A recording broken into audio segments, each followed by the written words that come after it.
devotee of God,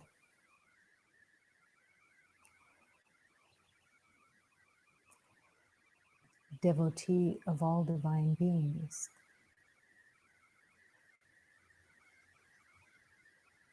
In the journey of love, all learn to be devoted, removing the devotion that has been of the identity and the world, and turning that devotion to the light of God. That is the happiness that gets discovered in the spiritual journey.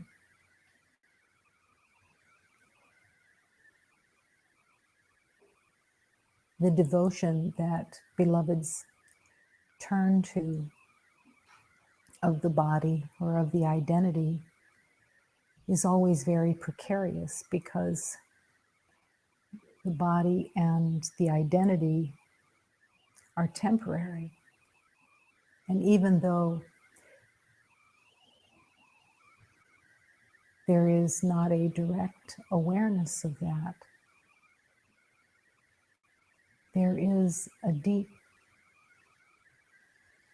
hint of it.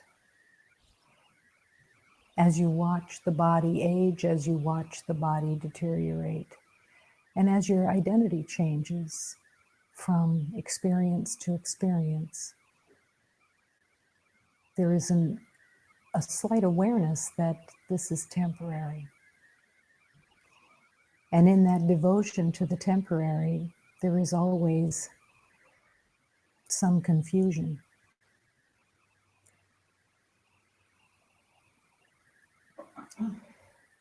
Yes, even as beloveds have that devotion, the self-loathing is underneath the surface too. So there is a conflict of what is truly being embraced.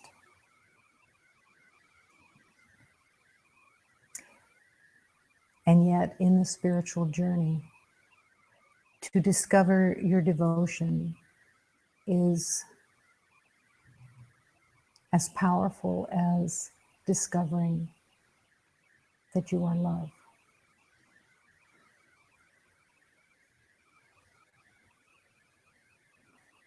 There can be a great fear in devotion, the fear of devotion. And yet, the heart longs to be devoted.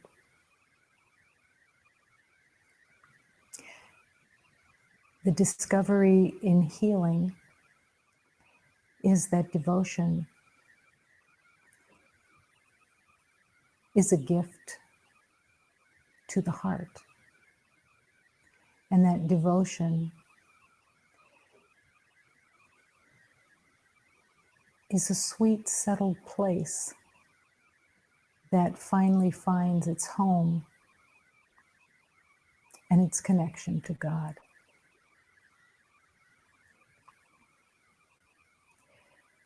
Allow your devotion to come. Allow your devotion to be born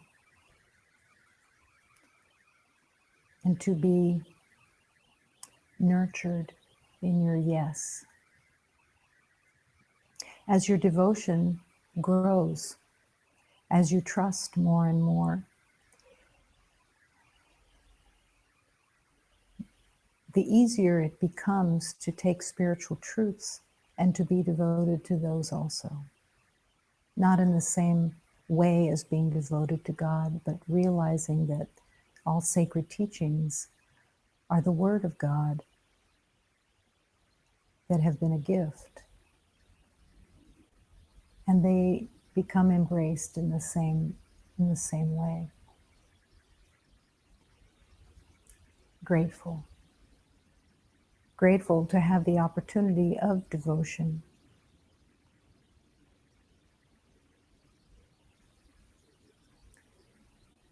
Devotion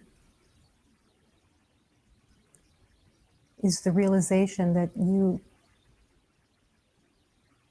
exist in that love. You exist in the power of God. You exist as the creation of God. None of that has to be understood or can be understood, but there is a place within that becomes content and comforted. And the strength is found. And it does come from devotion, because you have allowed yourself to trust enough to open the heart and reconnect with the source of all love, the source of all life. And then that devotion is brought into the world. And that love, that is devotion, begins to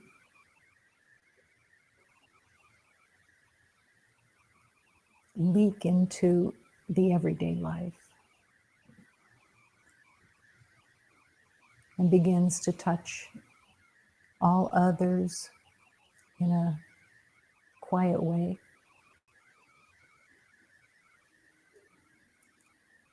And your own devotion is a gift to all humanity.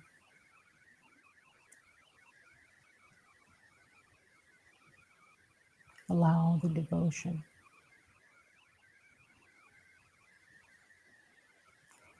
There was a time in this spiritual journey that there was a rejection and a resistance to devotion, afraid of falling in and not being able to get back out, not having an exit strategy. It was small and it was subtle, but it finally dissipated. The fears dissipated. Allow the fears to dissipate.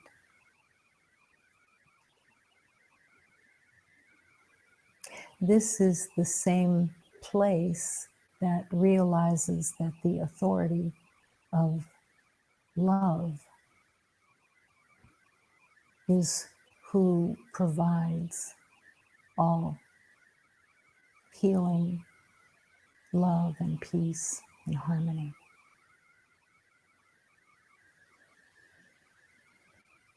Allowing that love to be accepted. I've said so many times that there is no possibility of understanding the immense, complete love that each beloved is. And all of this love is constantly pouring. And yet in the spiritual journey, it takes trust to finally make that connection. But it's the connection that you have spent lifetimes walking in this world to find, to awaken to. Allow it.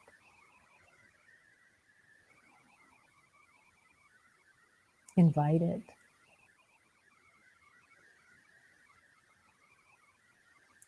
And let it be your comfort. Let it be what leads you.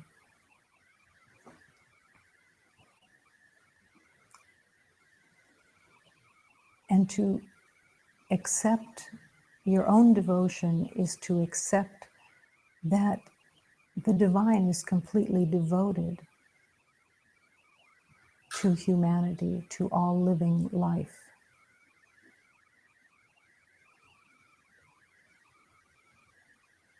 Devoted.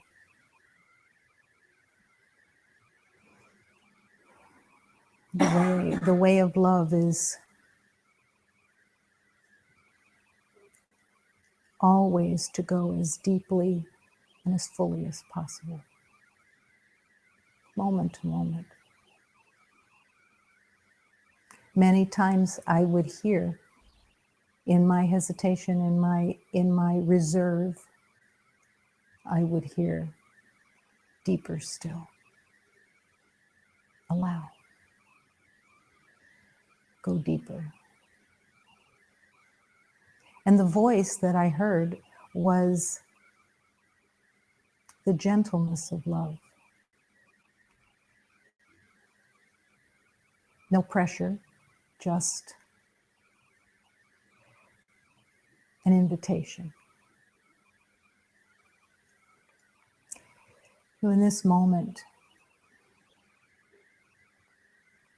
love is inviting.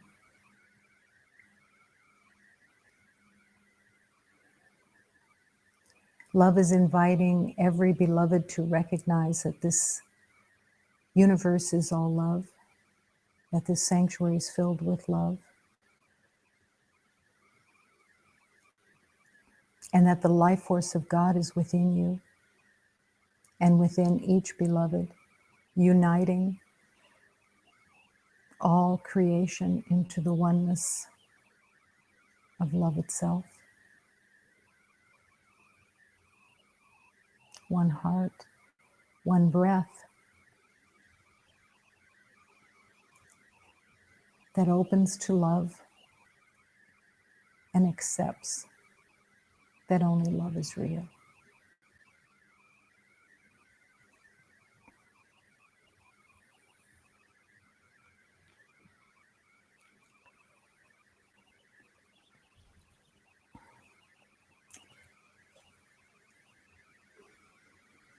I must love. I must love with all of my heart. The Divine Mother is the one who has called to me and has affirmed that I must love. To love God with all my heart is to love all of humanity and all life itself. The Blessed Mother we call. Hold us in the truth of forgiveness. We are here to remember love. And we say to our Divine Father, Creator of love, we say yes. We say yes to the truth of forgiveness, forgiving all beliefs of limitation and separation, and coming home to the heart as we must love.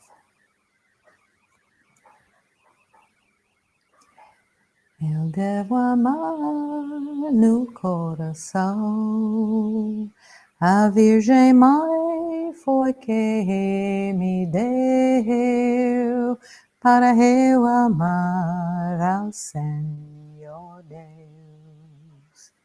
Ó Virgem Mãe, Divina Mãe, vos nos perdoe os filhos seus, para nos amar ao Senhor Deus. Divino Pai, Rei Criador, vos nos perdoe, nos pecadores, para nos amar com grande amor. I must love. I must love and find my way with all the help that there is. I must love.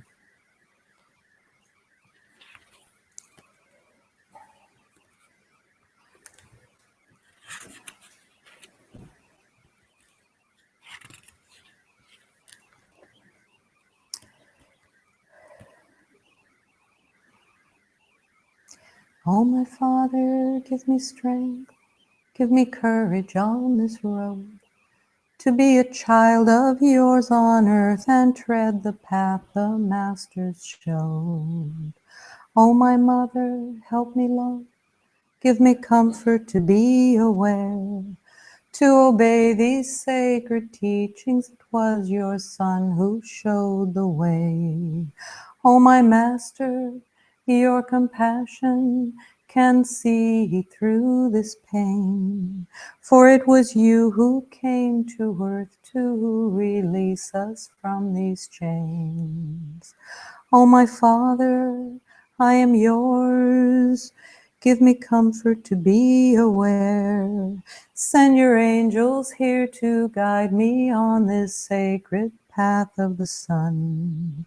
Oh, my Father and my Mother, who rule the world of love, send your angels to receive me through the gateway of pure love. Give me strength. Give me courage on the road. Because in the spiritual journey, all the rules that the world have made don't apply anymore. And the courage of letting go of the rules that have been made up of defense and separation, we ask for courage to walk that road and to trust and to learn to have faith on the sacred path of the sun.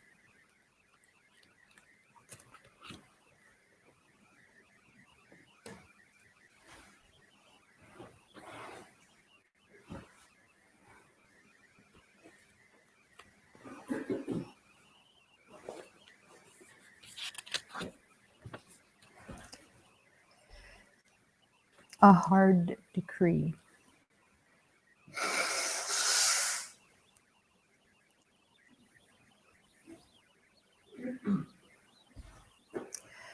A hard decree. Last night, God posted on the tavern wall a hard decree for all of love's inmates, which read, "If your heart cannot find a joyful work, the jaws of this world will grab hold of your sweet ass."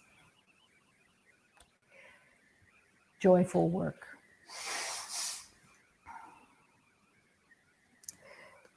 If your heart cannot find joyful work, the joyful work is at the center of the journey.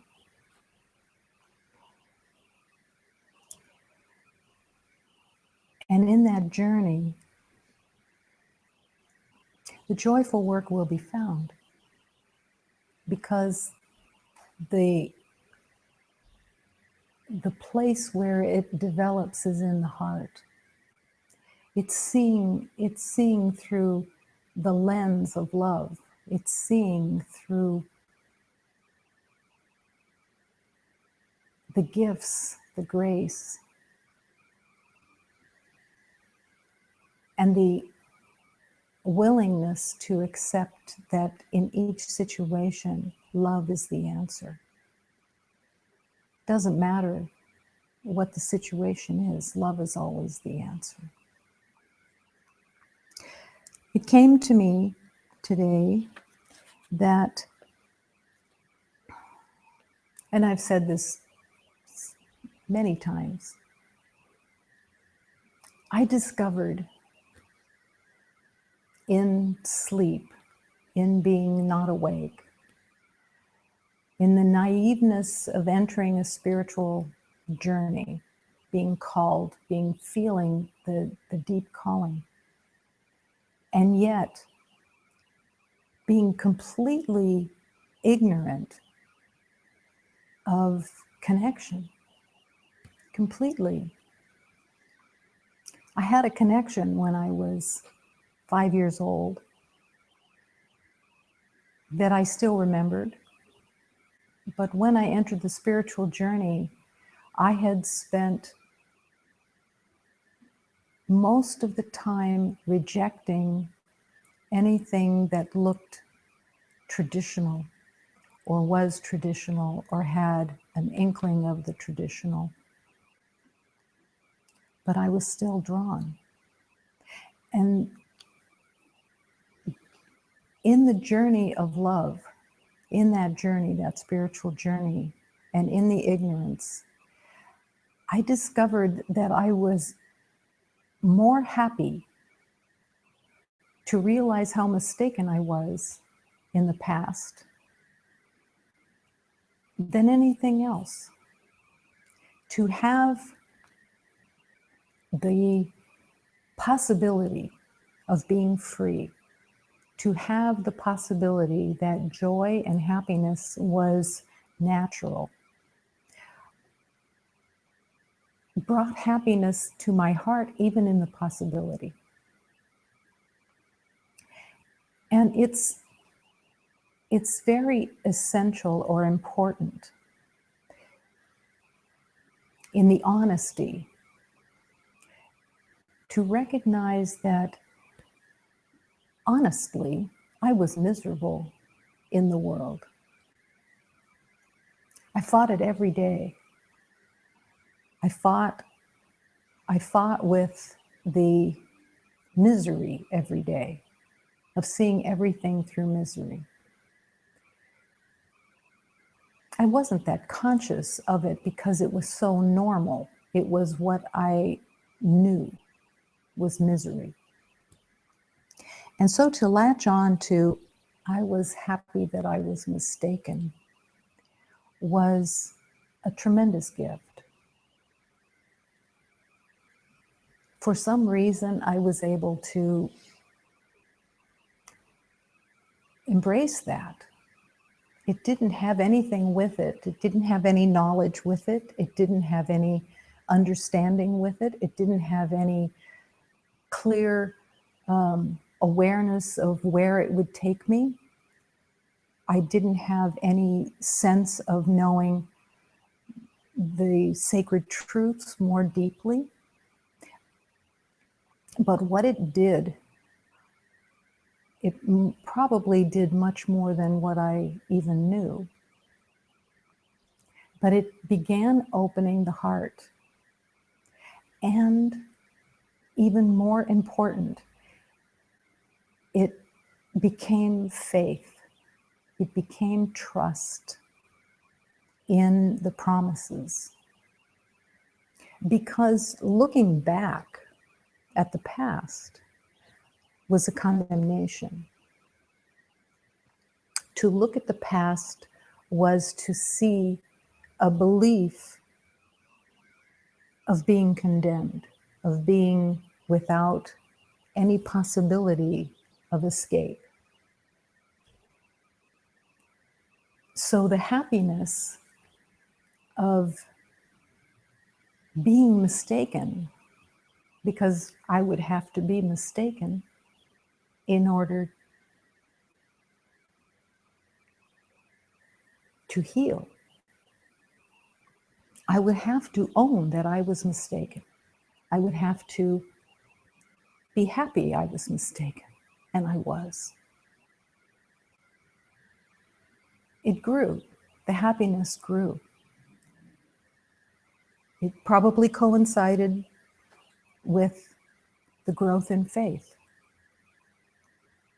And that is the key, because there is a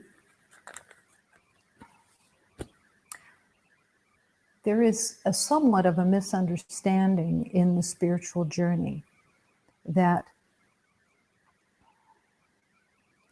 it's been kind of dangled around quite a bit of waking up. That's the goal of waking up. I don't really care about the spiritual truths. I just want to wake up, as if they're kind of separate. Well, I didn't have a goal to wake up. I really believed that waking up was for much more advanced beloveds, and that they had an ingredient that wasn't yet developed within. I was mistaken, obviously, but I didn't have the goal of waking up. I just wanted the pain to stop. And to be happy that I was mistaken was the beginning of the pain stopping. I was happy to receive all teachings. It was almost as if I devoured them because I was so happy to have them. And I was so happy that I was mistaken about everything, absolutely everything. I was mistaken.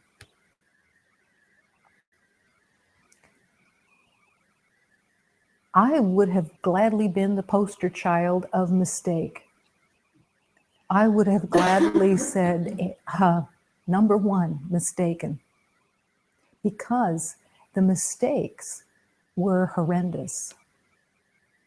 The mistakes, what I believed in was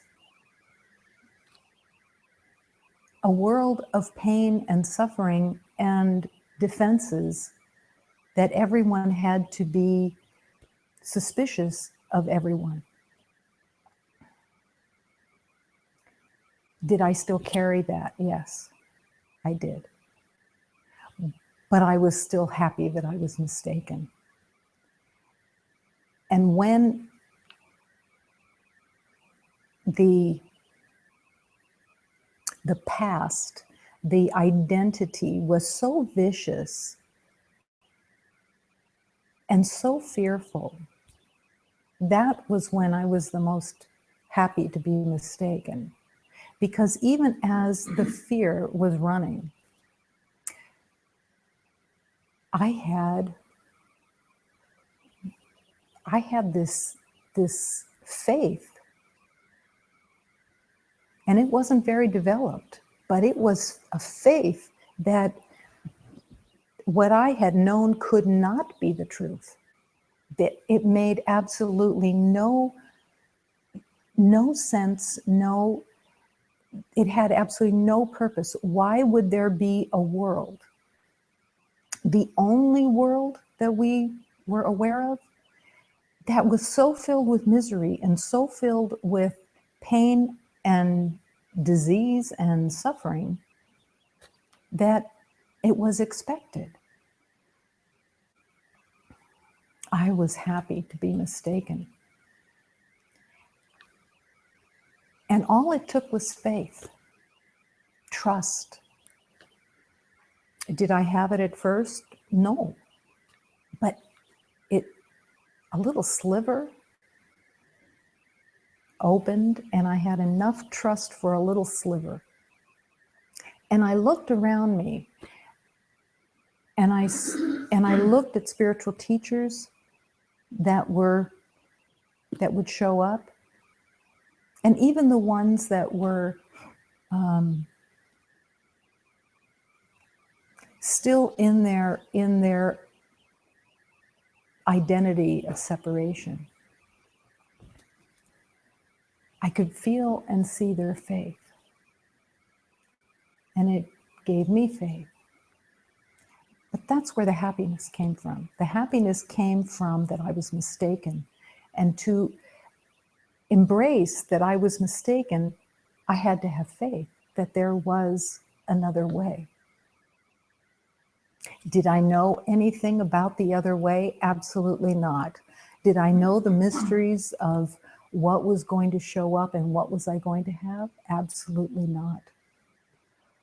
Was there any assurance that I would be freed? Not to me. I didn't get a signal from heaven that said, you will be free. Given 7 years, you will be free. Nope. It was all moving step by step by step, every day, begin again. Every day, be happy that you were mistaken. To be happy to be mistaken is to not expect to understand sacred teachings or living them. And that's where the faith really becomes the strength. Because in the spiritual journey, it isn't concept. It isn't ideas. It's a life force that you bring and you embrace as your true self, and you live it. You live it by refusing the thoughts of the past that affirm separation and pain and suffering. To be determined that this is a day that I will be happy I was mistaken, and that I will hold that faith because I don't have any evidence. I don't have any evidence of where I'm going. I don't have any evidence of, there's no like angel showing up and saying, yeah, you're doing a great job. Keep going. You're going to get there. Nope. And I was with teachers who were very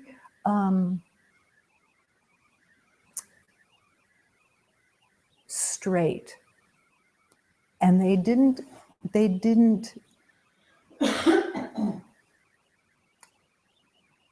give kudos for every little element of, oh, didn't you do a nice job here? Did you do a nice job here? Nothing.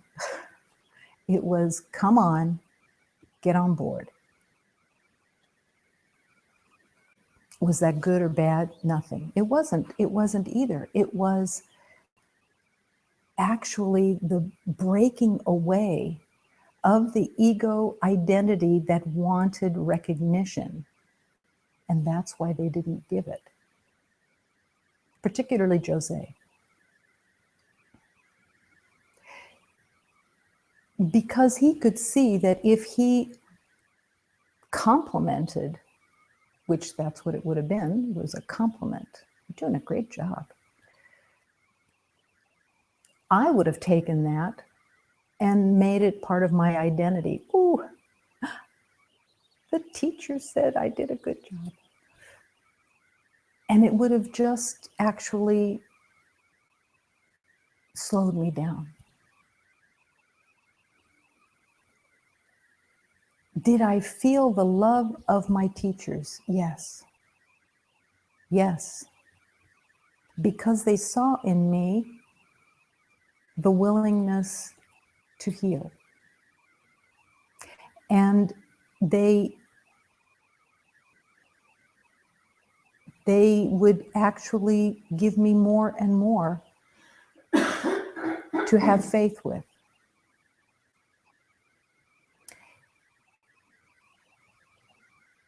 To be happy to be mistaken actually gives you a space of not knowing, and the realization that you may most of the time not know for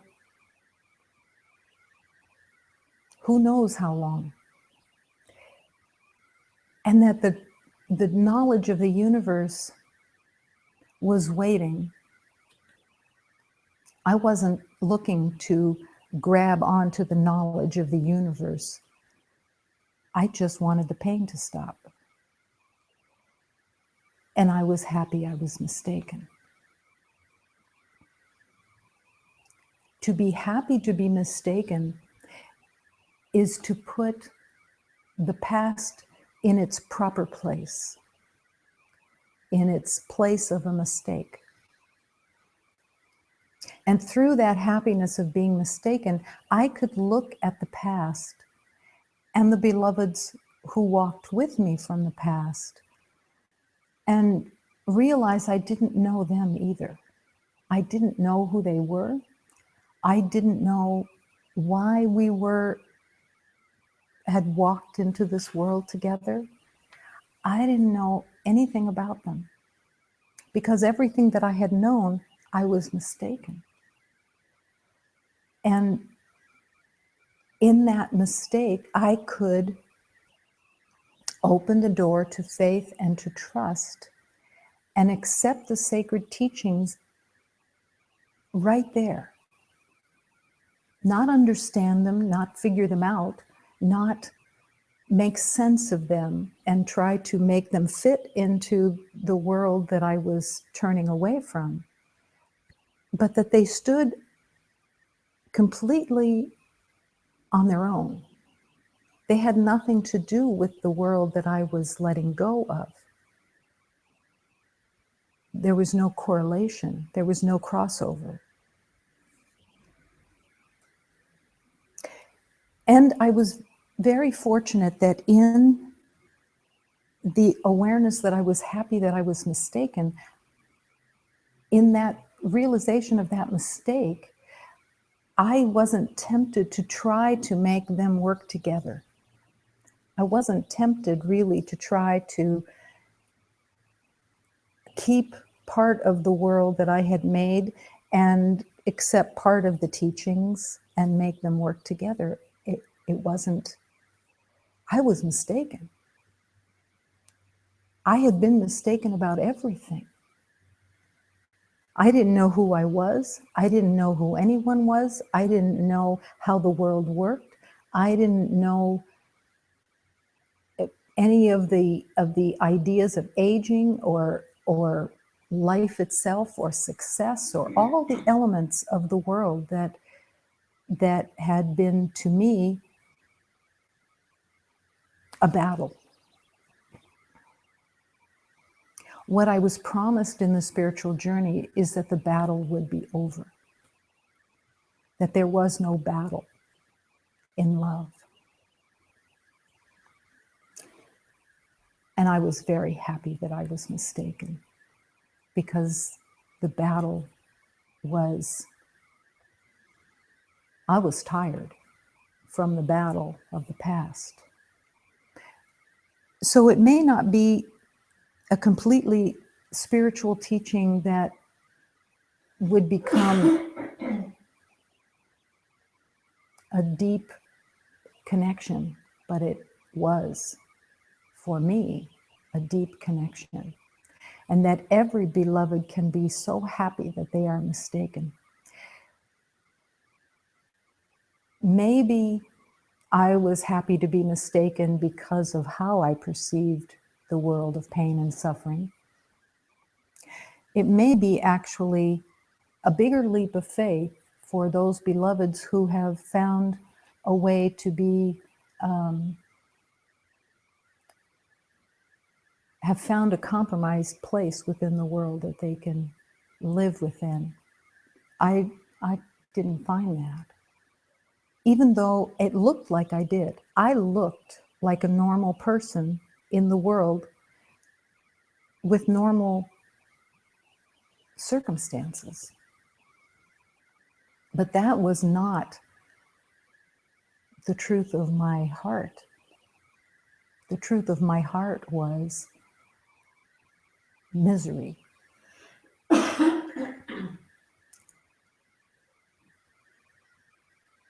To be happy to be mistaken also gives you a deep permission that opens the door to learning in a much fuller, deeper way. I had a beloved friend say in the journey, when I was saying something that I had learned, she said, how did you get that? And I said, I'm just drinking it in. And that was the first time that I actually saw that there was differences in Beloved's relationship with healing, and differences in how the spiritual journey was approached. But I kept being happy to be mistaken. I was happy when I was shown that I saw everything through misery and the fear of it being probably the worst possible scenario. That's what I was expecting. That's how I saw the world, expecting the worst. And at one point, the Spirit of Love said, start letting that go. I was being happy to be mistaken, but I wasn't happy when I looked at what was possible. I would always still see it as being difficult. And the Holy Spirit said, it's time to let that go. It's start looking with happiness at the everyday and the end of the day. Expect miracles. Expect your heart to be undefended and want it so. Come forward into your life and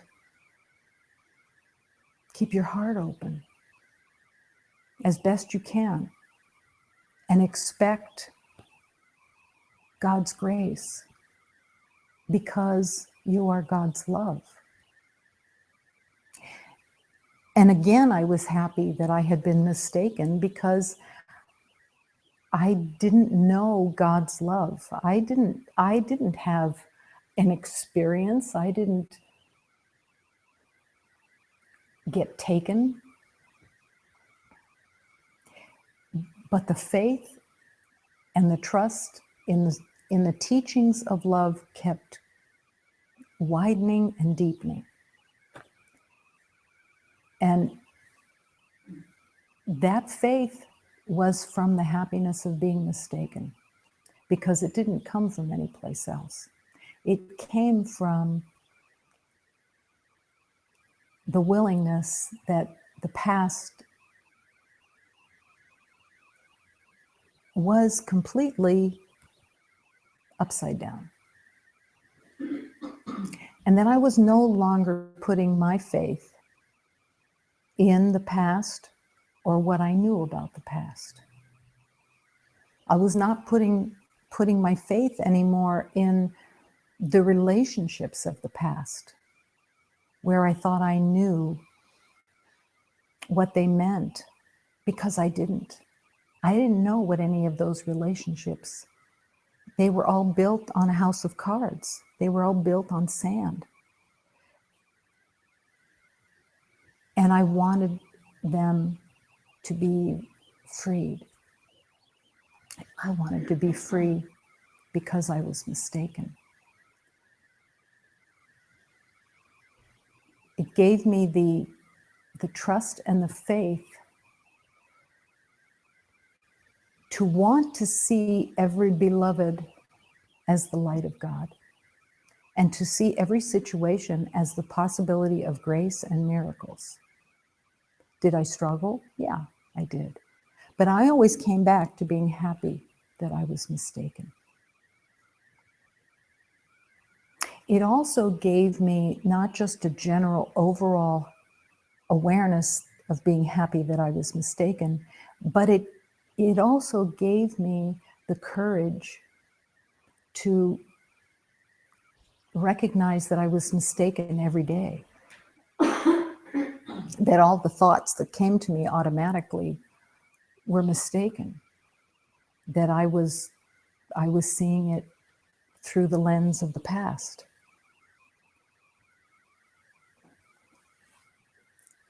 And I didn't have very much resistance to the transformation. When you accept that you're not right, doors and windows open. It's not a condemnation. To be mistaken is not a self-attack. In the world, it would seem so.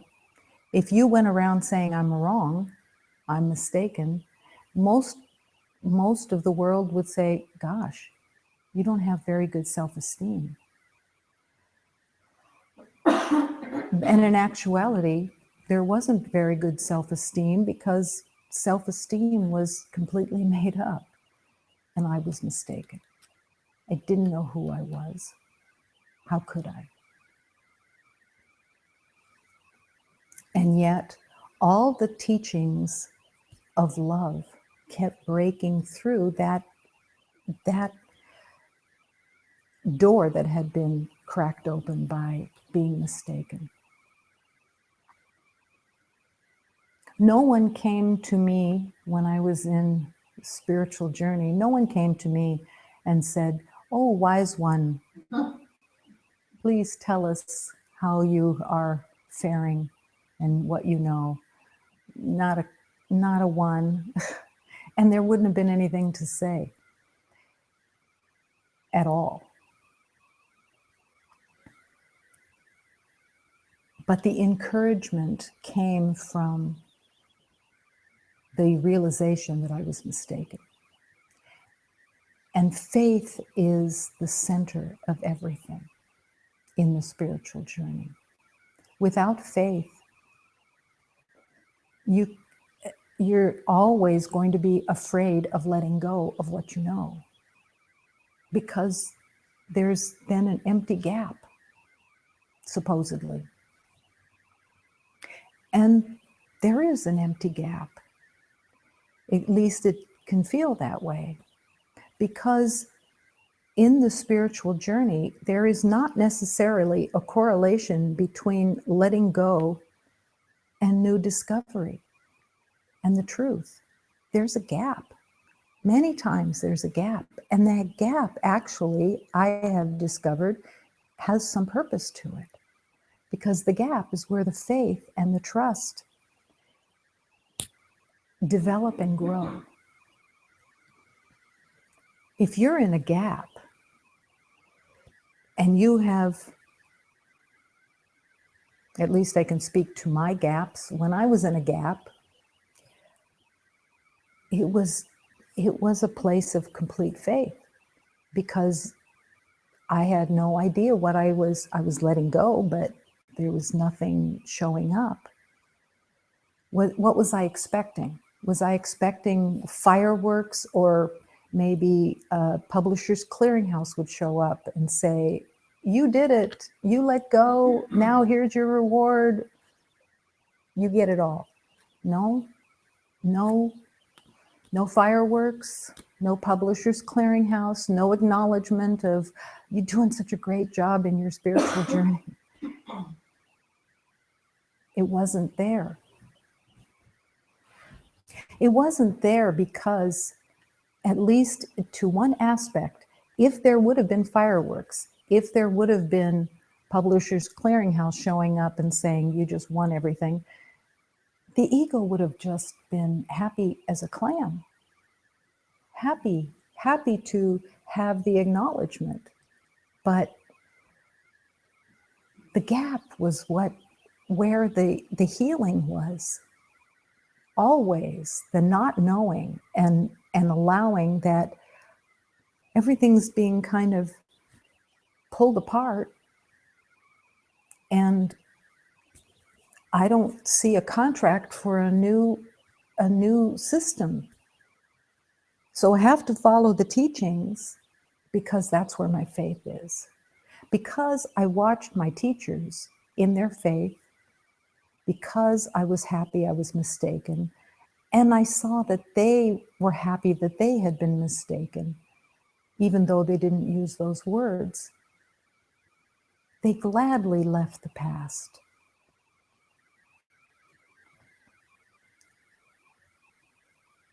happy to be mistaken, it truly is a doorway.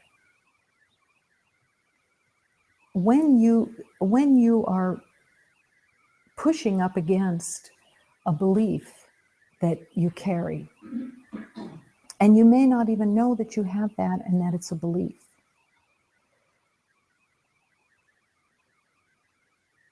And things start shaking around that belief, because that's usually what happens, is the belief starts being shaken by the grace of God, through prayer, through yes. And you can feel like you're going to be left with nothing. If I give away this part of my identity, if I surrender this part of my identity, what am I going to have? Am I just going to be a bump on a log, or what's there going to be? Where's my identity?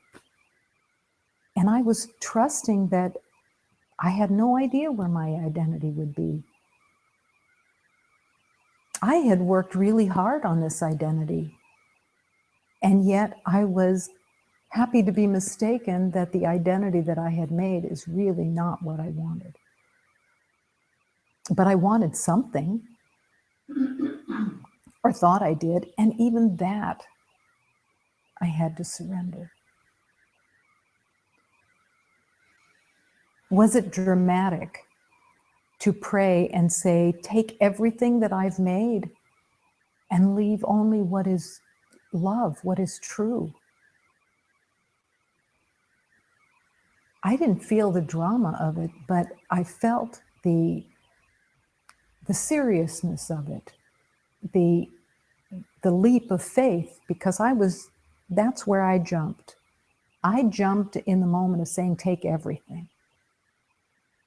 But in that take everything, I was aware that I could be left with a pretty thin resume. What have you done with your life? I was happy I was mistaken. I was happy that I was not right.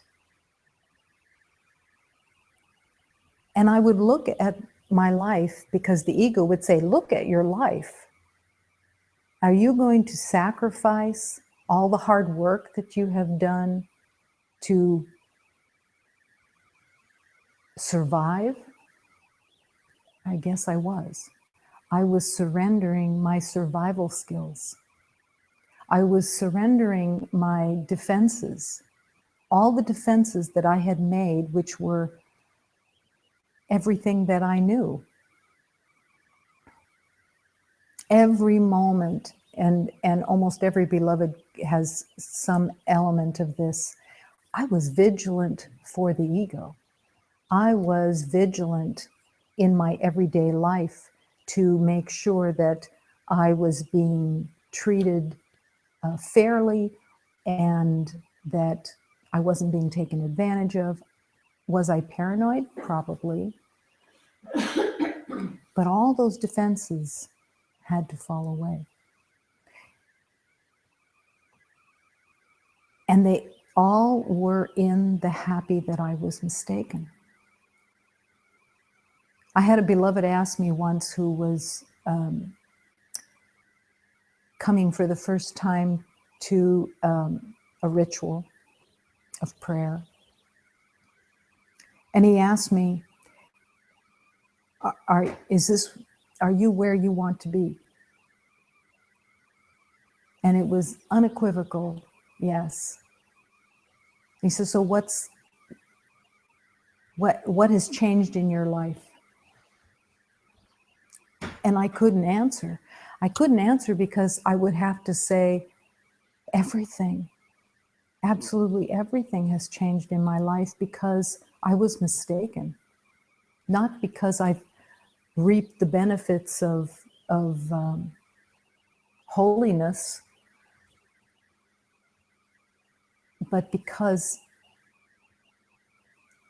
just the realization that I was mistaken was a gift of a lifetime. And so to be happy that I was mistaken was a bonus. Because for the first time, to be happy that I was mistaken, I actually discovered happiness. There was an actual happiness that was connected with something incredibly deep within me. And that gave me a source of the life force of God. Enough. The happiness that I felt just through being mistaken was more happiness than I had known in this whole lifetime. Completely.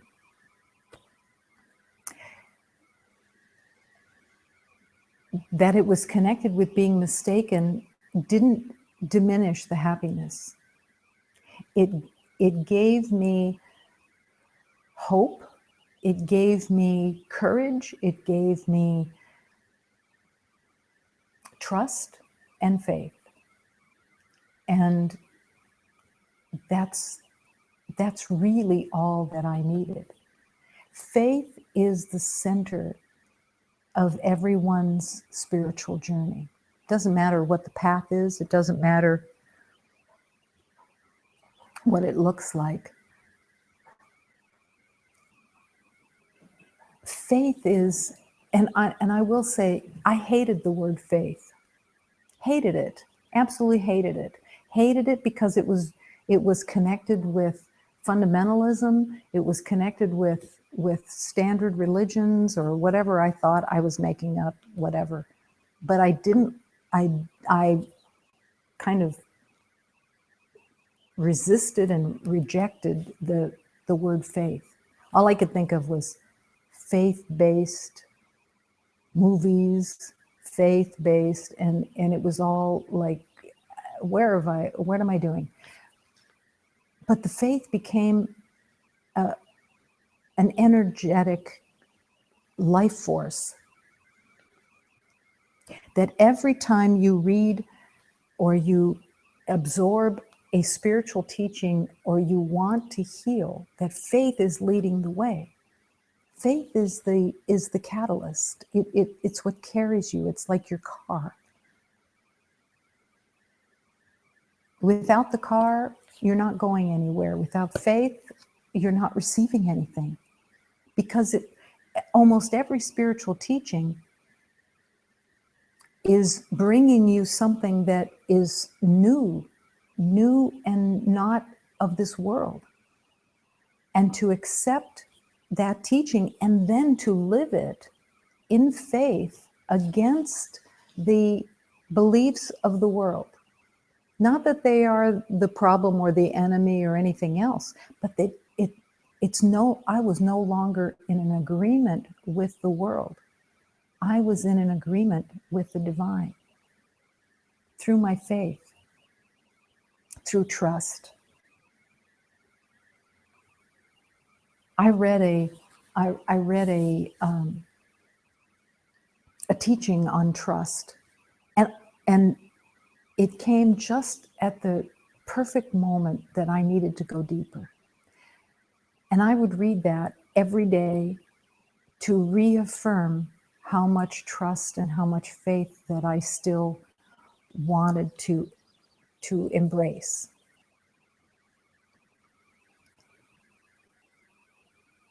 And yes, I would hear a voice every once in a while that would say, go deeper, deeper still.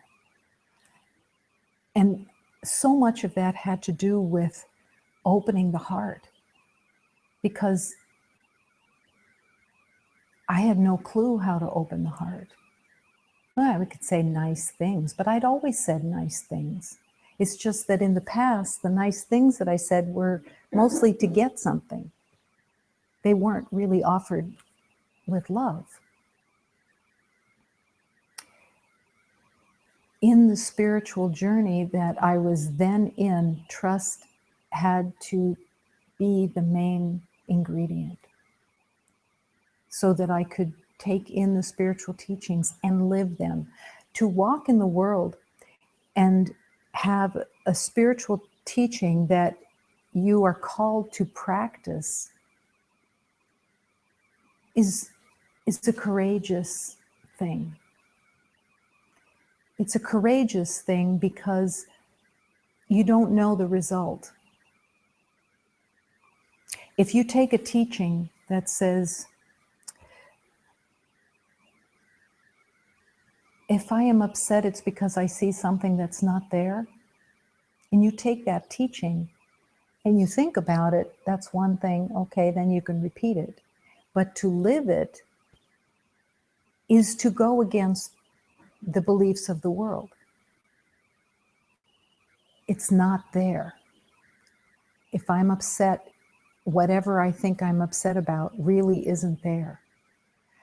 That's faith. Because your eyes are seeing it, your eyes are seeing the meaning that you gave it automatically, and yet the sacred teaching says you're seeing what isn't really there, because that what you see came from your mind. I was happy I was mistaken, because every single time the key was that I was upset. The key is that I believed that someone was doing something, and that it was personal, and it was about me. And faith called me to refute that I was not seeing what I thought.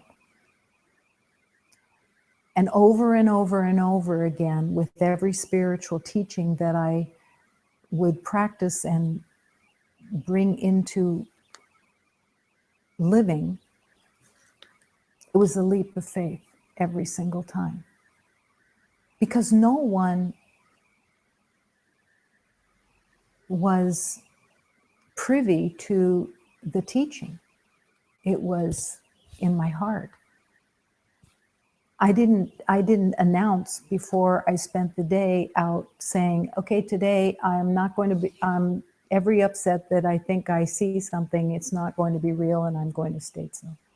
There was no one else. It was just trusting and going deeper and deeper into each spiritual teaching and accepting it, embracing it, and doing the best at living it. And all the while happy that I was not right about the past. Because the past was just 2 minutes ago. The past was an hour ago. The past was this morning. The past was yesterday.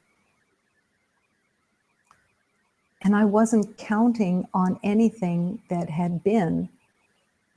I was beginning again.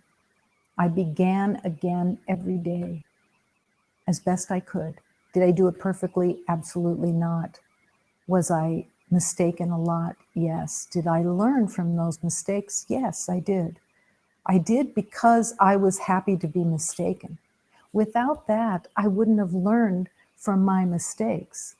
I would have tried to shove them away so that nobody, or including me, would notice them, so that I could keep a persona of being okay. But I was glad that I was mistaken. I was happy to be. And in that happiness, what little happiness there was, because it was so new, that happiness was 1,000, 1,000,000 times more than it had been in the past. Just that little happiness was enough to continue, to just keep beginning again. I was not focused on awakening. It became the natural discovery, but I wasn't focused on, I'm supposed to be waking up. I wanted I wanted to come home, but not to wake up. I just wanted the comfort of coming home to the truth, to God, to love. And I wanted to love. Above all else, I wanted to learn the truth of love. The love that was without conditions, that was not emotions, that was not fantasies, that was not rescue, that was not ideas of what love was, but the truth of love that I did not know, the truth of the universe that I was not yet aware of. I said yes, and happy to be mistaken and begin again. Start from the beginning.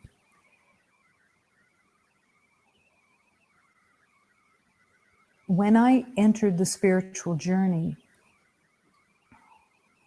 nobody was happy. I was, but nobody else was. Everyone else saw me as losing my mind. Pretty much. Not the spiritual path that I entered, but everyone that I had lived my life with. And to them, I could understand that. And yet I was so happy that I was mistaken about all of them, because what I held about them was so little, was such a little tiny identity that I gave them nothing. I saw them all as flawed, broken people, as I saw myself. How could I see anybody any differently? That was not what they deserved. And the only way that I could be of service was to want to see every beloved in their divine light.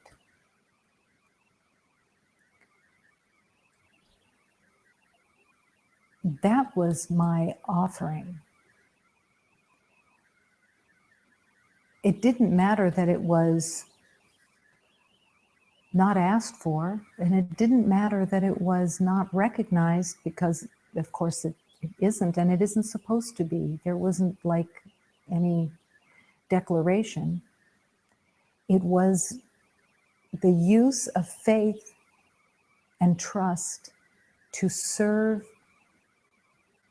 all beloveds that I had held in limitation and separation, now wanting to see the truth of all of these beloveds and resting in the truth of them. Not having any expectations that they would somehow see that there was a change or anything else, because that wasn't part of the equation. Nor was it that they would actually recognize that they were being held in love. That was God's, that was in God's hands. That was not me checking to make sure that they were getting what I was doing for them. No, it was just the grace-blessed gift of offering love. And that was the blessing that was discovered, that when you serve and hold others as the light of God, you heal. I healed as I refused to see those beloveds anymore in the past identity that I had given them. I was mistaken. I was mistaken with everybody that I knew. How could I not be? I saw them all as bodies. I saw them all as personalities and didn't have a clue. But as I offered love, the happiness grew. And the happiness itself, the joy, actually does the healing. The happiness, the joy that you are, breaks through the violence, the depression, the lies of identity. All that happiness breaks right through. And it's not a happiness that comes from anything that's given or gotten or anything else. It's just there because you're happy to be mistaken, and that's where it starts. And the heart just blossoms because you're no longer afraid of the world because you were mistaken. All the fear of being defended and making all these things up in the mind of how to protect and how to defend and how to maneuver, it all goes away because it's a poison that has been held, that has been self-made out of the belief of separation. And it's like you drank the antidote. You drank the Kool-Aid that is going to heal all of the pain and the suffering that you believed in, because it's all held in the mind. It's also held in the body because it filters through, and it's very held in the physical realm. But in God's healing, it goes. It goes as a bonus, because that was not what I expected. Happiness is natural. Joy is natural. It is who and what you are. And it begins with, at least it did for me, with being happy that I was mistaken.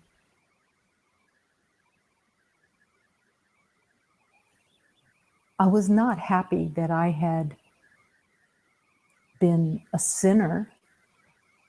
That was never part of the equation. Every teaching that was so profound and true and filled with light affirmed, you have done nothing. You have not sinned. You are not a sinner. To sin is to make a permanent mark on your identity and your being. No one has sinned. There is no sin to heal. But to embrace being mistaken is an oops. It's a blip.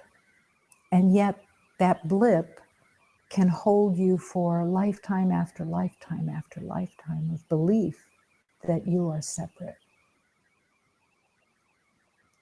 And I promise you, if you're holding that you believe you're separate, you're mistaken. And I'm happy that everyone is mistaken. I'm happy that no one is condemned, that there is no sin, and that there is no death, which is part of the belief of sin. And I'm happy, joyful, that only love is real. Only peace is reality. And if you're not experiencing peace, be glad to be mistaken and begin again. Not to get the feeling of happiness, not to not to need the fix of an experience. It isn't that. It comes from a place of resting and allowing and accepting sacred teachings without wanting to understand them so that you're right. Accept the sacred teachings, accept them, live them, and be happy that there is a way to come home. Be happy that you were mistaken, because it makes the journey so much easier in every way.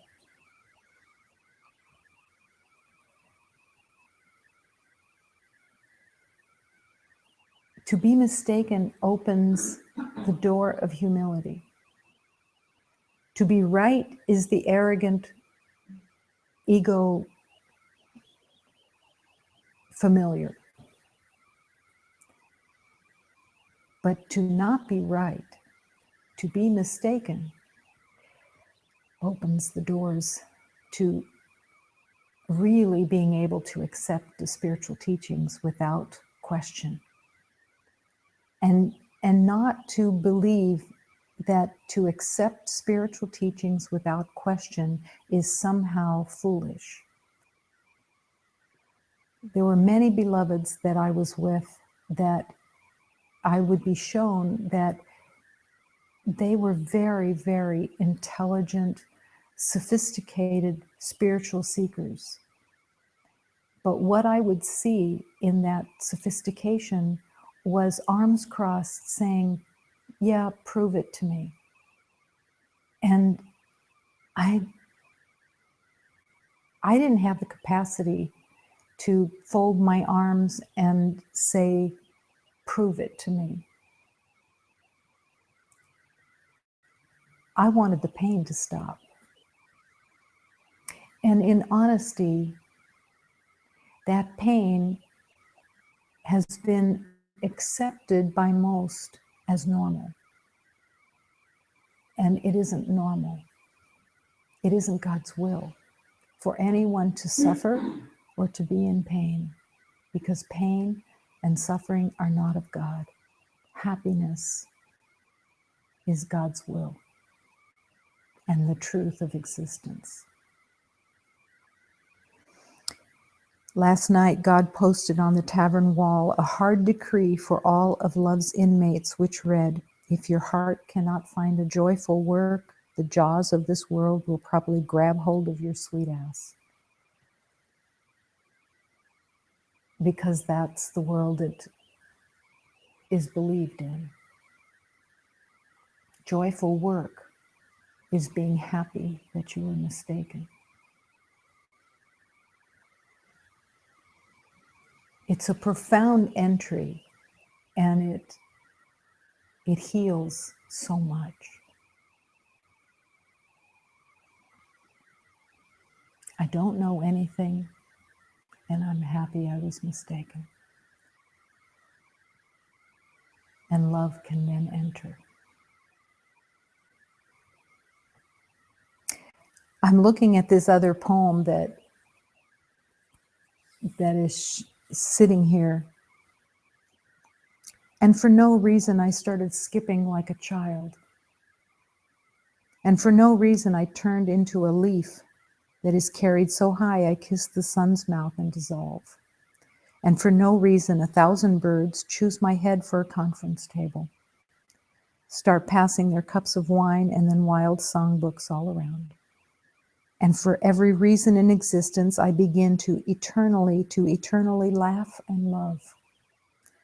When I turn into a leaf and start dancing, I run to kiss our beautiful friend, and I dissolve in the truth that I am. Happy to be mistaken. And happy to go skipping like a child. For the first time. The beauty of love wants you skipping like a child, your true nature.